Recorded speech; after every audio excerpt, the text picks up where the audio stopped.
Olá, terceira série, tudo bem com vocês? Sou a professora Franciele, aqui na nossa, já 53 aulas já, gente, aqui no Aula Paraná. A gente vai continuar falando sobre o tema ecologia, ok? Vamos começar então do jeito... um detalhe, gente, antes de começar a aula, eu quero fazer uma errata aqui com vocês. Eu estava assistindo as aulas anteriores, a nossa primeira aula de ecologia, eu não sei se a minha voz saiu muito fraquinha ou se eu falei errado mesmo. Quando eu estava falando de alga para vocês, saiu como fator abiótico. E alga é ser vivo, gente, né? Ela tem todas as características dos seres vivos que a gente estudou lá. Tem células, tem ácidos nucleicos, tem metabolismo, capacidade de reprodução, de mutação e evolução. Então, a alga é um ser vivo. E ser vivo é o quê? Fator biótico, ok? Então, a professora está arrumando aqui com vocês porque saiu errado na hora de falar. Então, vamos lá, gente. Os objetivos da aula de hoje. Compreender a diferença entre sucessão ecológica primária e secundária e ainda entender um pouco sobre as dinâmicas populacionais, ok? Então, vamos começar aqui com a notícia, do jeito que a gente sempre começa. Crescimento de novas florestas em áreas desmatadas na Amazônia demora muito mais do que se imaginava, mostra estudo. Em 1999, a pesquisadora Socorro Ferreira começou a registrar as características das novas árvores que cresciam em áreas que haviam sido desmatadas na região amazônica, perto da cidade de Bragança, no nordeste do Pará. Com a ajuda de outros especialistas, a pesquisadora mediu o diâmetro das árvores e a sua altura. O objetivo era avaliar a dinâmica da floresta que crescia no lugar da floresta original, chamada floresta secundária. Quase 2 décadas depois, quando a floresta secundária completava 60 anos sem derrubada, essas mesmas árvores foram revisitadas. O biólogo Fernando Elias, especialista em ecologia, e outros pesquisadores do Brasil e do Reino Unido deram continuidade à pesquisa de Socorro.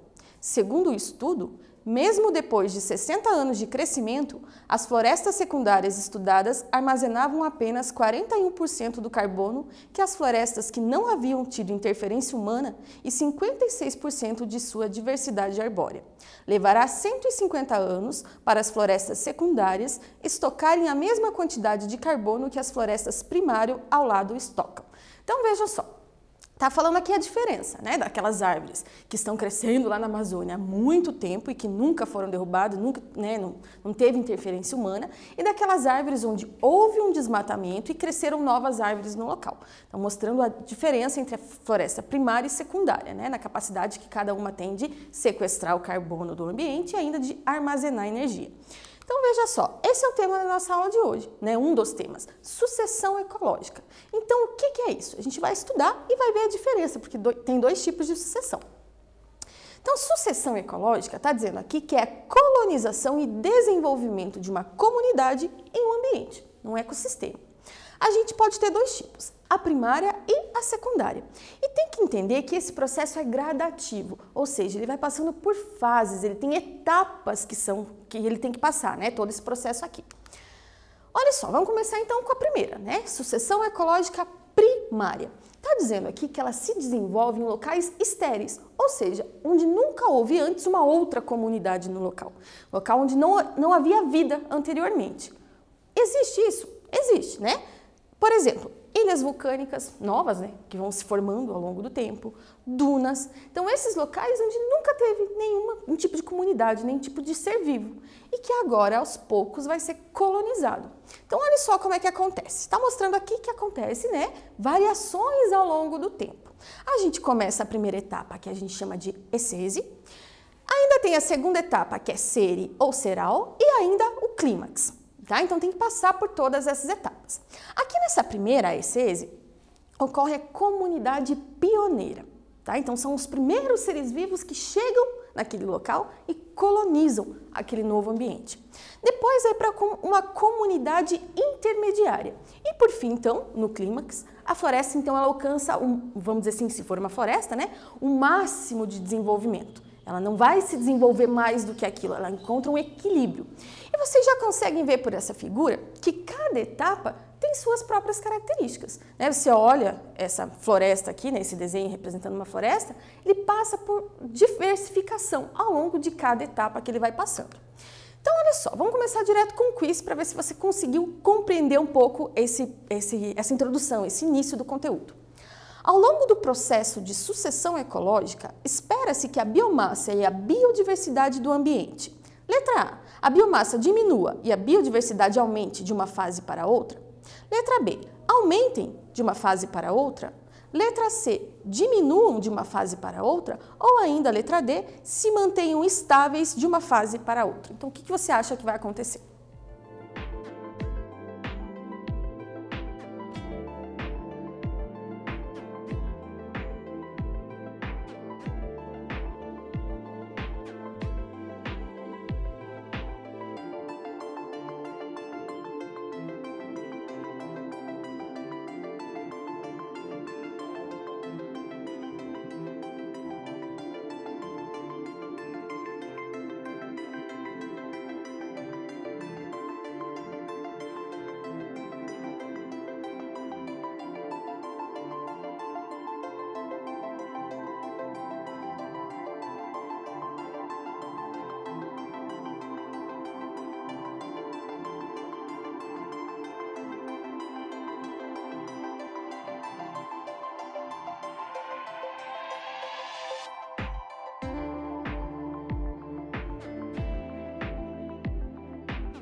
E aí, gente? Tranquilo, né? Então vamos pensar junto. Começa lá com as plantinhas, vocês viram no desenho, pequenininhas. Elas vão se desenvolvendo, chegando outras plantas cada vez maiores, até que chega lá no clímax. Então, se a gente pensar nisso, a biomassa, que é a primeira coisa que pergunta ali, ela aumenta. O que é a biomassa mesmo? Lembra que a gente comentou numa aula que se eu pudesse retirar toda a água do organismo e colocar numa balança, eu ia estar medindo a biomassa? Então, a biomassa é isso, é como se fosse o peso do organismo, vamos dizer assim, né? Então, ela vai aumentando, porque as árvores vão ficando cada vez maiores, né? Se a gente for ver toda a vida que tem naquela região, tem muita vida, então a biomassa aumenta. E a biodiversidade? Mesma coisa, a diversidade de organismos também está aumentando de uma fase para outra, ok? Então, letra B, ambos aumentam de uma fase para outra, ok? Então, continuando aqui, ainda falando da sucessão ecológica primária. Então, se a gente começar lá pela primeira fase, então começa lá com uma rocha nua, por exemplo, se a gente estiver considerando uma ilha vulcânica recém-formada. Então, a rocha está lá, nua, ou seja, ela não tem nenhuma vegetação, não tem nada cobrindo ela, e chegam as primeiras espécies, que a gente chama então de espécies pioneiras. Essas espécies são geralmente musgos ou líquens, né? Então, esses organismos, eles são pouco exigentes. Porque, veja, a ilha vulcânica ali não tem muita água disponível, não tem muito nutriente disponível, não tem muito solo, né? Nem tem o solo ainda muitas vezes disponível. Então, esses seres que chegam para colonizar esse novo ambiente, eles não podem ser muito exigentes ecologicamente. Então, eles precisam de poucos nutrientes, né? Não precisa de muita água, então precisa de pouca coisa. Então, líquens e musgos. Olha que interessante. Esses primeiros seres vivos que chegam nessa rocha, eles vão fazer um processo que a gente chama de intemperismo biológico. Então, eles vão modificando aos poucos esse ambiente. Somado ainda ao intemperismo químico e físico, né? Chuva, sol, aumento, diminuição de temperatura, pH, tudo isso vai alterando aquele ambiente, vai fazendo com que essa rocha vulcânica ela vai se desintegrando. Então, vai formando uma pequena camada de solo. Então, isso a gente chama de intemperismo, né? Esse desgaste da rocha. Os líquens, por exemplo, eles têm substâncias químicas que alteram todo o pH daquela região e vai fazendo com que a rocha se desgaste mais rápido. Então, comunidade pioneira, pouco exigente, ela vai começar a alterar aquele ambiente para que as próximas comunidades consigam se instalar. Tudo bem? Então, espécies pioneiras têm ciclo de vida curto, ou seja, elas nascem, crescem, se reproduzem e morrem muito rapidamente, então é um ciclo bem rápido. Reprodução também é rápida, deixa um alto número de descendentes. Então essas características são importantes para essas espécies ditas pioneiras, porque elas têm que colonizar o mais rápido possível aquele ambiente, né? Elas não podem ser muito exigentes, elas têm que reproduzir rápido e deixar muitos descendentes, para começar, então, a colonizar de fato o ambiente, tá? Aqui ainda está dizendo que no caso das dunas, geralmente são gramíneas, né, que são essas comunidades, essas espécies pioneiras. Então, nas dunas chegam as gramíneas e se instalam naquela região, tá? Então, está dizendo aqui, ó, que na ecese, que é essa primeira fase, onde chegam, então, as espécies pioneiras, a produção primária líquida é alta. O que é isso? A produção de energia. Porque pense, apesar de ter poucos organismos de início, esses organismos ali, os líquens, ou as gramíneas, ou ainda os musgos, eles fazem muita fotossíntese. E não tem consumidor, não tem animais ali ainda, não tem seres heterótrofos. Então, produz muito mais energia do que é consumido. Então, por isso que a produção primária líquida é alta. Então, produz mais energia do que gasta, tá? Produz, então, mais energia do que consome. É isso que eu acabei de falar para vocês, né? Então, apesar de ter menos seres vivos, a energia que tem ali sobra para o ambiente. Então, tem mais autótrofo do que heterótrofo ali, às vezes nem chegou o heterótrofo ainda, então a fotossíntese, a taxa de fotossíntese é maior do que a taxa de respiração do ambiente, tá? Aí a gente vai para uma segunda fase. Então, depois que esses primeiros organismos que chegaram lá, chegaram no ambiente, alteraram ele, começou a formar, então, o solo, começou a alterar tudo aquilo, consegue, então, chegar às próximas comunidades, as espécies intermediárias. Então, geralmente, elas já são um pouco maiores, elas são um pouco mais exigentes naquele ambiente, né? Então, tá aqui, ó. Chega, então, essa fase a gente chama de série, onde chegam as espécies intermediárias. Elas começam a competir com aquelas comunidades, com as espécies pioneiras, geralmente elas se dão melhor, né? Acabam se instalando nesse ambiente e elas vão atraindo animais. Por quê? Porque agora elas já alteram o microclima, então o microclima é o clima daquela região. Então já começa a ter mais plantas, então começa a chegar mais animais, né? Atraídos pelo alimento que tem ali, porque eles não têm muita competição, se a gente for pensar, né? Tem poucos organismos heterótrofos de início. Então, essas espécies intermediárias, elas já começam, então, a deixar aquele ambiente com uma cara mais colonizável para outros seres vivos, né? Para os heterótrofos aqui. Aí a gente vai para o clímax, que é o máximo grau de desenvolvimento. Quando eu olho o clímax, então a gente já tem árvores bem grandes, geralmente, né? Se a gente estiver falando de uma floresta. Então, é mais estável, tem um equilíbrio e outra coisa, gente. Tudo que é produzido ali de energia também é consumido. Então, apesar de ter mais plantas fazendo fotossíntese, a taxa de fotossíntese muitas vezes é menor ou igual à taxa de respiração. Então, se a gente pensar lá no primeiro, nas comunidades pioneiras, elas faziam mais fotossíntese, então, do que respiravam. Então, sobrava energia. Aqui não sobra, porque está tudo em equilíbrio.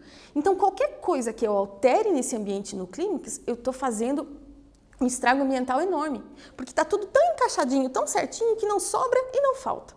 Se eu retiro, aí altera aquele ecossistema. Então, ele está em equilíbrio, ele alcançou o máximo de desenvolvimento do ambiente, ok? Outra coisa, gente, então aqui, ó, no clímax, tenho muita biomassa e muita biodiversidade, né? Então, se eu pudesse pesar toda aquela floresta, você ia ver que a biomassa é muito maior do que lá aquela primeira fase, que era a ecese, e a biodiversidade, a quantidade de organismos também é muito maior, obviamente, né? A gente já tem teias alimentares bem complexas, que a gente não tinha lá no início também, e aumento de nichos ecológicos. Então, tem vários seres vivos ocupando nichos ecológicos diferentes naquela região. Outra coisa importante, gente, eu coloquei para vocês aqui a figura do Pampa. O Pampa, você olha para ele, você pode pensar, é uma comunidade pioneira ou é uma comunidade intermediária, porque só tem arbustos, plantas menorzinhas. Mas não, o Pampa é um exemplo de um ecossistema que já está no clímax. Só que ele é um ecossistema um pouco diferente dos outros, né? Então não tem árvores de grande porte, mas ele já alcançou o máximo grau de desenvolvimento. Tá? Então, só para vocês saberem que, apesar de a gente dar exemplos de florestas, nem sempre o clímax é uma floresta. No caso do Pampa, não é, né? Então, chegou no clímax, produção primária líquida, ela é nula, ou seja, tudo que esse ecossistema produz, ele consome. Então, não fica sobrando energia. Por isso que quando a gente fala, né, antigamente falava lá que a Amazônia é o pulmão do mundo. Para começar, o pulmão não produz oxigênio, isso é isso que a gente estava querendo dizer, né? Mas, e produção de oxigênio não é a Amazônia que mais produz. Por quê? Porque ela já alcançou o clímax. Então, tudo que ela está produzindo, ela está consumindo praticamente dentro da própria floresta. Tá? Então, ela produz muito oxigênio? Produz, mas consome muito também, ok? E ainda, tudo que é produzido é consumido. Então, essas são as características do clímax. Então, de volta, clímax nem sempre é uma floresta, tá? Taxa de fotossíntese se iguala à taxa de respiração nesse ambiente. Mais um quiz para vocês. Se compararmos as fases diecese e clímax de uma sucessão ecológica, podemos esperar que a produção de energia pelas plantas e a quantidade de energia disponível para os organismos consumidores, respectivamente, aumente e aumente. Letra B, diminua e diminua.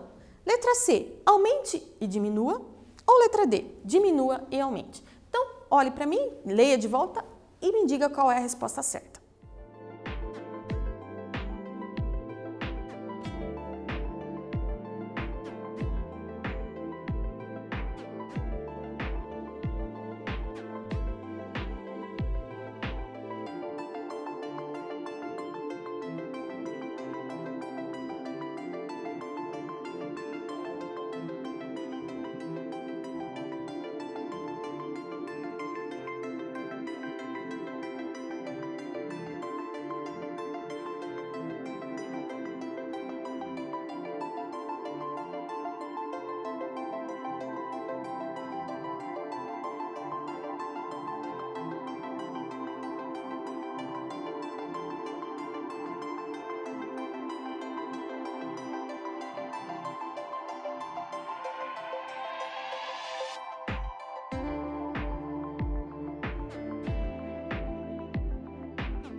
E aí, gente, conseguiram? Então vamos de volta. O que está perguntando?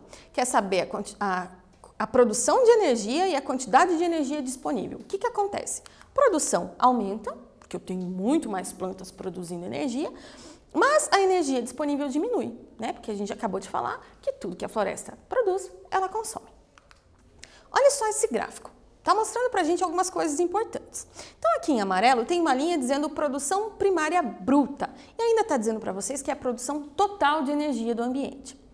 Aqui em vermelho tem a produção primária líquida, que é a energia que sobra no ambiente. E ainda está mostrando aqui a biomassa, em verdinho, e a respiração, aqui em azul escuro. Tá? Não sei que cor que vocês estão enxergando aí.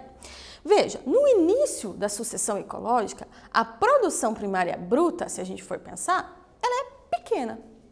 Mas a produção primária líquida é grande, ou seja, ela não está produzindo tanta energia assim, mas da energia que ela está produzindo sobra muito para o ambiente. Tá? Se a gente for comparar aqui a linha a vermelha e a amarela.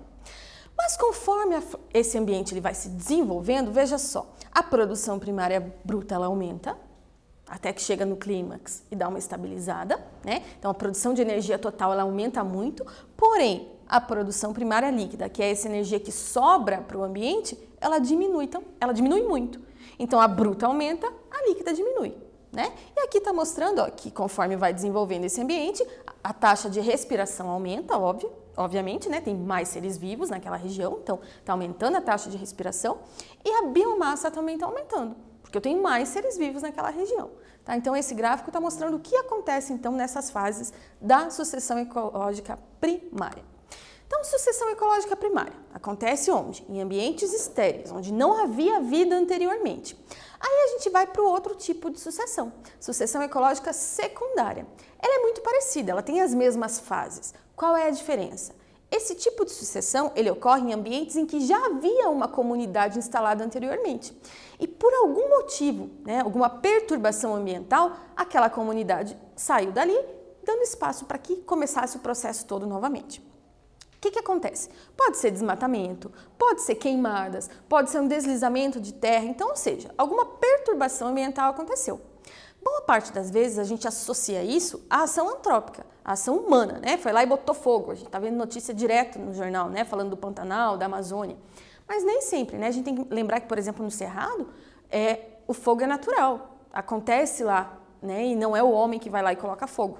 Então, nem sempre é ação humana. Infelizmente, a maioria das vezes tem sido, Então, veja só, ocorre em locais onde já haviam comunidades estabelecidas associadas a distúrbios ambientais. Então, ali, queimadas, tempestades, desmatamento, entre outros. Veja aqui, o desenho, ele tá muito parecido com o do anterior, Só que veja, gente, qual que é a principal diferença aqui? Esse tipo de sucessão, ele vai acontecer de forma mais rápida. Por quê? Porque já tem um solo formado. O solo não vai precisar ser formado lá pelas espécies pioneiras. Já tem o solo. Você tirou a comunidade que estava ali em cima dele, mas o solo permanece. Então, essa fase de ter que fazer toda aquela parte do intemperismo, pula. Então, acontece geralmente de uma forma um pouco mais rápida do que a sucessão ecológica primária. Mas as etapas são as mesmas, a comunidade pioneira é muito parecida, a intermediária também e o clímax a mesma coisa, E aquela notícia que a gente leu no começo da aula estava falando disso, De uma sucessão ecológica secundária, falava lá de uma floresta secundária. Então estava mostrando que mesmo lá, já tendo as árvores adultas, tendo atingido o clímax, que mesmo assim aquela mata secundária, ela não conseguia capturar a mesma quantidade de gás carbônico do que aquela mata que nunca foi mexida. Olha que interessante lá, Então aqui, mais rápida, por causa das condições pré-existentes, Já tem o solo, já tem sementes por perto que vêm de outras áreas que não foram desmatadas, já tem nutrientes, então tem muita coisa que lá na sucessão ecológica primária não tinha, Um exercício agora do Enem, já que a gente está focando bastante as nossas aulas no Enem ultimamente, por quê? Porque ele é muito importante para vocês, A gente já falou dele várias vezes, já dei várias dicas para vocês, então prestem atenção, façam essa prova com carinho, gente. Vocês vão ver que vai fazer muita diferença na vida de vocês. Então, a gente adaptou essa questão, para ficar de acordo com o que a gente está estudando aqui hoje, então dê uma olhada. No quadro estão representadas informações sobre 2 estratégias de sobrevivência que podem ser adotadas por algumas espécies. Então, aqui está mostrando o habitat, potencial biótico, que é o potencial de vida, de reprodução dos organismos, duração de vida, descendentes e tamanho populacional. E está mostrando aqui estratégia 1 e estratégia 2, certo? Na recuperação de uma área desmatada, deveriam ser reintroduzidas primeiramente as espécies que adotam qual das estratégias? A estratégia 1 ou a estratégia 2? Então, você vai olhar o quadrinho, vai analisar com cuidado e vai me dizer qual dessas alternativas aqui está correta de acordo com o que você interpretou. Então, eu já volto para a gente corrigir junto.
lá, gente. Vou voltar o slide aqui para a gente ver o que acontece em cada estratégia, ok? Então, ó lá, estratégia 1. O habitat ele é mais instável e imprevisível. Se a gente comparar com a estratégia 2, ele é mais estável e previsível. Potencial biótico muito elevado. Muita capacidade de reprodução ali, né? Potencial biótico baixo. Duração de vida curto com reprodução precoce. Na outra estratégia, longa e com reprodução tardia. Número de descendentes. Tem muitos descendentes com tamanho corporal pequeno. A outra estratégia, poucos descendentes e o tamanho corporal é maior. Tamanho da população é variável na estratégia 1 e constante na estratégia 2. Você já conseguiu identificar provavelmente qual é a comunidade pioneira e qual seria aí a intermediária ou clímax, né? Então, a estratégia 1, ó, é de comunidade pioneira. A que chega e se instala naquele ambiente primeiramente. Por quê? Ó, potencial biótico elevado, muitos descendentes com tamanho corporal pequeno, o ambiente ainda está instável, está imprevisível. Então, veja, né? Tem que ser uma comunidade que suporte tudo isso. A primária, né? Então, vamos ver aqui. Letra A. A comunidade 2, a gente já sabe que não é, né? Qual comunidade que deveria se instalar primeiro? É a comunidade 1, que tem lá, provavelmente, a nossa comunidade primária, né? Então, já vamos descartar a 2 aqui. A 1, pois essas espécies representam um elevado potencial biótico, o que facilita a rápida recolonização da área desmatada? Isso mesmo. Então, aquela estratégia é a mais adequada para recolonizar o ambiente. Vamos ver por que a outra que fala que a 1 aqui está errada? 1, pois essas espécies produzem descendentes pequenos, que diminui a competição com outras espécies. Ela produz descendente pequeno? Produz, mas veja, nesse início da colonização ou da recolonização não tem competição. São poucos organismos que conseguem sobreviver nessas áreas. Então, por conta disso, não pode ser, tá? Então, letra B mesmo. Mais um exercício. Considere as seguintes comparações entre uma comunidade pioneira e uma comunidade clímax, ambas sujeitas às mesmas condições ambientais em um processo de sucessão ecológica primária. Primeiro, a produtividade primária bruta é maior numa comunidade clímax do que numa comunidade pioneira? O 2, a produtividade primária líquida é maior numa comunidade pioneira do que numa comunidade clímax? Ou a terceira aqui ainda, né? E a terceira ainda, na verdade, a complexidade de nichos é maior numa comunidade pioneira do que numa comunidade clímax? Então, você vai anotar para mim qual a alternativa que só tem as opções corretas.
Aí, gente, vamos lá? Então, o que acontece aqui? Ó? Produtividade primária bruta é maior no clímax do que na comunidade pioneira? Sim, né? A bruta é aquela produção total de energia. Então, verdadeiro. 2. Produtividade primária líquida é maior na comunidade pioneira? Sim. A líquida é aquela quantidade que sobra de energia, né?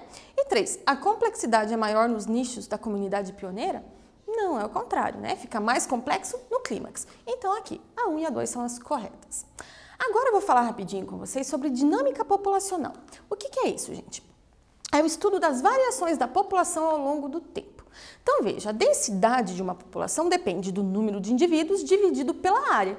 Então, veja, se eu estou numa área grande, com muitos indivíduos, ou se eu estou numa área pequena, com muitos indivíduos também, a densidade vai alterar, né? Porque ela depende tanto do número de indivíduos quanto da área que eu estou estudando. Então, uma coisa está relacionada com a outra. Depende da natalidade, da mortalidade, da imigração e da emigração. Então, natalidade e imigração aumentam a população.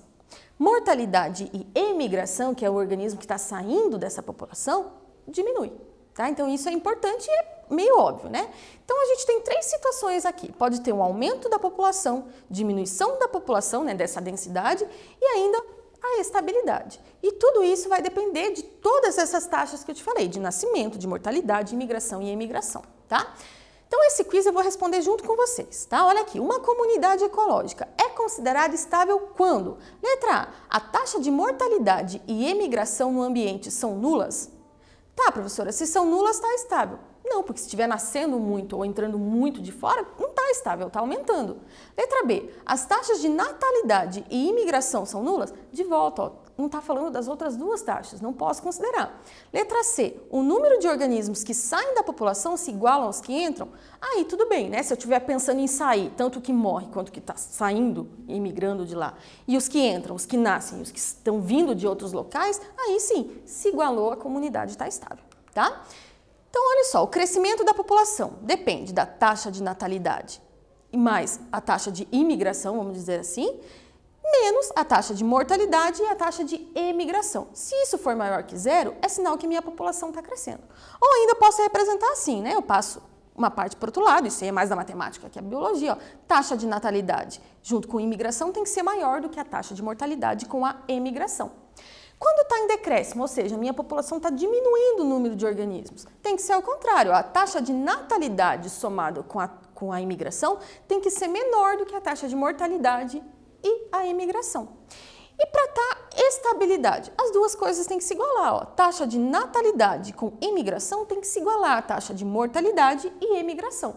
Viu que são coisas meio óbvias? Eu nem precisava estar explicando para você. Uma população cresce quando? Quando tem mais indivíduos chegando ou nascendo do que saindo ou morrendo. Né? Obviamente, então você já consegue identificar isso sozinho.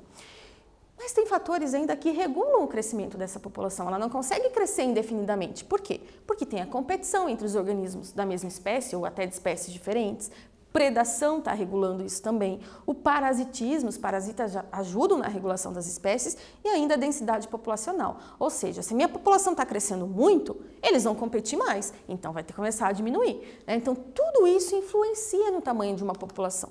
Olha aqui esse gráfico. Essa linha laranja está mostrando o potencial biótico, capacidade, então, de crescer essa população, de reproduzir. Parece infinito aqui até, né? Mas é regulada pela curva aqui, ó, de crescimento real, que depende do quanto o ambiente suporta esse crescimento. Então, depende da quantidade de alimento, da quantidade de organismos, de outras coisas também, tá? Então, não cresce indefinidamente. Último exercício para encerrar a aula de hoje. Um biólogo foi convidado para realizar um estudo do possível crescimento de populações de roedores em 5 diferentes regiões impactadas pelo desmatamento para a ocupação humana, o que poderia estar prejudicando a produção e armazenagem local de grãos.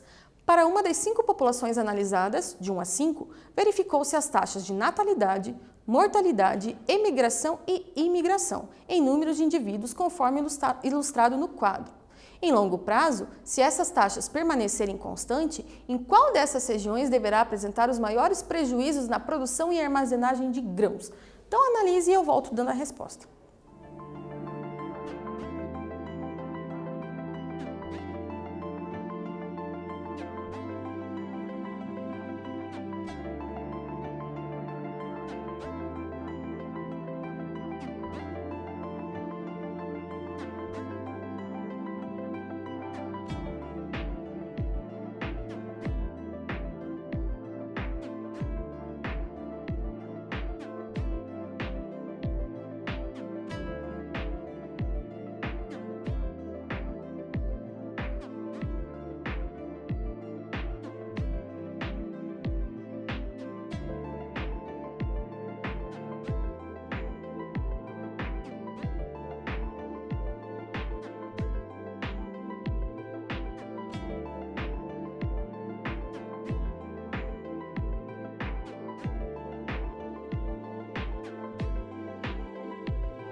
E aí, gente, vou resolver bem rapidinho com vocês aqui. Olha só, a taxa de natalidade e imigração estão aumentando a população.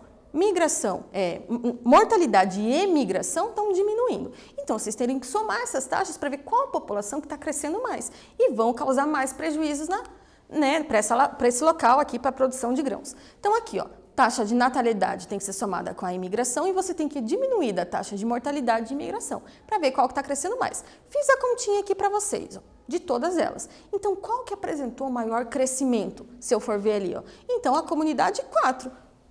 Que eu somei ali, fez os números bem bonitinhos, então cresceu mais do que as outras populações. Então, a comunidade 4 é que vai causar mais prejuízo. Então, veja só, gente, a aula de hoje foi um pouco corridinha, a gente viu vários assuntos, Falou da sucessão ecológica, a diferença entre a primária e a secundária, e da dinâmica populacional. Na aula que vem eu volto para a gente fazer uma retomada de conteúdo, desses conteúdos que a gente viu na aula de hoje, e da aula lá de relações ecológicas. Então, a gente vai fazer bastante exercício para fixar esses conhecimentos, ok? Então, aguardo vocês na próxima aula.